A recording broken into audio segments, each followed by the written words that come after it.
धर्मेंद्र प्रधान राजीनामा द्या ही मागणी गेल्या महिन्याभरापासून आंदोलकांनी लावून धरली आहे. नीट परीक्षेला बसलेले 24 लाख विद्यार्थी, त्यांची वर्षांची खडतर मेहनत या सगळ्याचा लिलाव काही लाख रुपयांच्या पेपरफुटीत झाल्यानंतर संपूर्ण देशात एकच वणवा पेटला. दिल्लीत यासाठी तीव्र आंदोलन सुरू असताना, विरोधक आक्रमक झाले असताना सध्या एकाच नावाची चर्चा संपूर्ण देशात रंगतीये. ते नाव म्हणजे धर्मेंद्र प्रधान.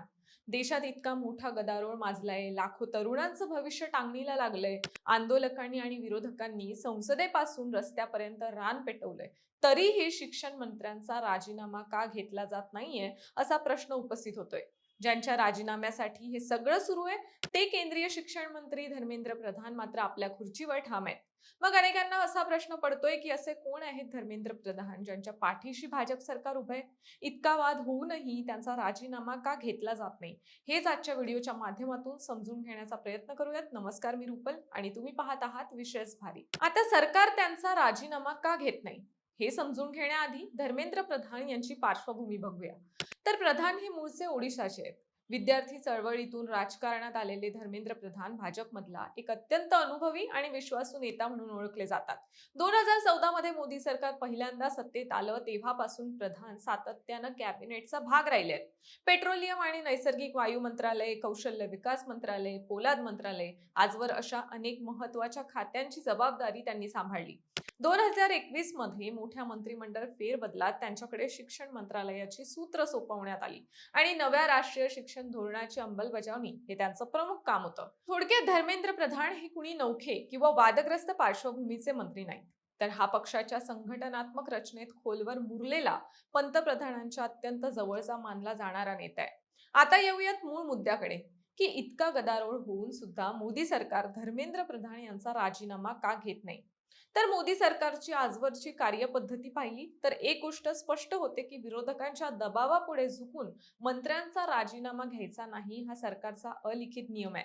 2015 सालची गोष्ट आहे. परराष्ट्र मंत्री सुषमा स्वराज आणि राजस्थानच्या मुख्यमंत्री वसुंधरा राजे यांनी लंडन मध्ये राहणाऱ्या फरार ललित मोदीला तिथून पोर्तुगलला जाण्यासाठी मदत केल्याचा वाद सुरू होता आणि दोन्ही नेत्यांच्या राजीनाम्याची मागणी केली जात होती. तेव्हा राजनाथ सिंह यांनी एक विधान केलं होतं, मोदी सरकारमध्ये मंत्र्यांचे राजीनामे होत नाही, हे युपीए सरकार नाही, एनडीए सरकार आहे. राजनाथ सिंह यांचं हे विधानच जणू मोदी सरकारचा अघोषित नियम बनलं. दिव्य मराठीच्या या वृत्तपत्राला राजकीय विश्लेषक रशीद किदवई सांगतात की मोदी सरकारमध्ये कोणत्याही मंत्र्यानं राजीनामा न देण्याचा इतिहास आहे, फक्त एम जे अकबर यांचा अपवाद वगळता. 2018 मध्ये मीटू प्रकरणात एम जे अकबर यांनी मंत्रिपदाचा राजीनामा दिला होता. नोव्हेंबर 2021 मध्येही विरोधकांनी गैरव्यवहार, भ्रष्टाचाराचे आरोप करत भाजपा नेत्यांच्या राजीनाम्याची मागणी केली होती. संसद चालू देणार नाही अशी धमकी विरोधकांनी दिली तरी सरकारनं आपल्या मंत्र्यांच्या विरोधात कोणतंही पाऊल उचललं नाही. आणखी एक गोष्ट म्हणजे राजीनाम्याचा राजकीय अर्थ असा होईल की सरकारकडूनच चूक झालीय. राजकीय विश्लेषकांच्या मते युपीएच्या काळात अशोक चव्हाण यांच्यापासून सुरू होऊन अनेक नेत्यांना राजीनामा द्यावा लागला होता. भाजप सरकार त्यातूनच धडा घेताना दिसत आहे. रशीद किदवई म्हणतात की जर सरकारनं धर्मेंद्र प्रधान यांचा राजीनामा घेतला तर हा संदेश जाऊ शकतो की सरकारकडूनच चूक झालीय. आता यात समजून घेण्यासारखी आणखी एक गोष्ट म्हणजे धर्मेंद्र प्रधान यांची प्रतिमा. मे 2014 मध्ये मोदी सरकारच्या पहिल्या कार्यकाळापासून धर्मेंद्र प्रधान केंद्रीय मंत्रिमंडळात आहेत. त्यांनी अनेक मंत्रालयांची जबाबदारी सांभाळली आहे. 2021 पासून ते शिक्षण मंत्री आहेत. मे 2016 मध्ये पंतप्रधान मोदींनी गरीब महिलांना मोफत एलपीजी कनेक्शन देण्यासाठी प्रधानमंत्री उज्ज्वला योजना सुरू केली होती.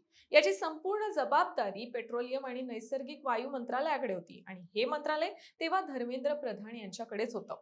सर्वात जास्त काळ म्हणजे 7 वर्षे पेट्रोलियम मंत्री राहिलेल्या प्रधान यांची प्रतिमा या योजनेमुळे डिलिव्हरी लीडर म्हणून तयार झाली. 2020 मध्ये नवीन शैक्षणिक धोरण सुद्धा धर्मेंद्र प्रधान यांच्याच देखरेखीखाली तयार झालं. हा सुद्धा पंतप्रधान मोदींचा महत्वाकांक्षी प्रकल्प होता. एकूणच काय तर गेली 10-12 वर्ष सातत्यानं मोठी खाती सांभाळणारा, कधीही बंडखोरी न करणारा, संघटनेशी एकनिष्ठ असलेला चेहरा पक्षासाठी मौल्यवान आहे.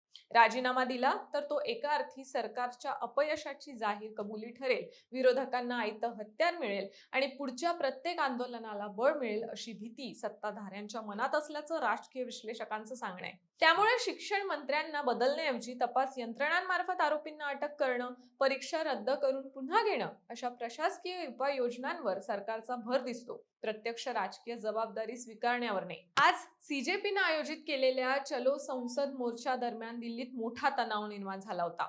आंदोलक मोठ्या संख्येनं संसद परिसराच्या दिशेनं निघाले असताना पोलिसांनी लाठीचार्ज केला, अश्रुधुराच्या नळकांड्यांचाही वापर करण्यात आला. त्यातच धर्मेंद्र प्रधान यांनी आज अमित शहा यांची भेटही घेतली. तसंच सीजेपीच्या 2 प्रवक्त्यांनीही आज जे.पी. नड्डा यांची भेट घेतली. त्यामुळे आता हे आंदोलन पुढे काय वळण घेतं हे पाहणं महत्त्वाचं ठरणार आहे. बाकी तुम्हाला काय वाटतं? शिक्षण मंत्र्यांनी नैतिक जबाबदारी स्वीकारून राजीनामा द्यायला हवा का? की संपूर्ण यंत्रणेतच बदल करण्याची गरज आहे? तुमची मतं आम्हाला कमेंटमध्ये नक्की सांगा आणि विशेष भारीच्या YouTube चॅनलला सबस्क्राईब करायला विसरू नका.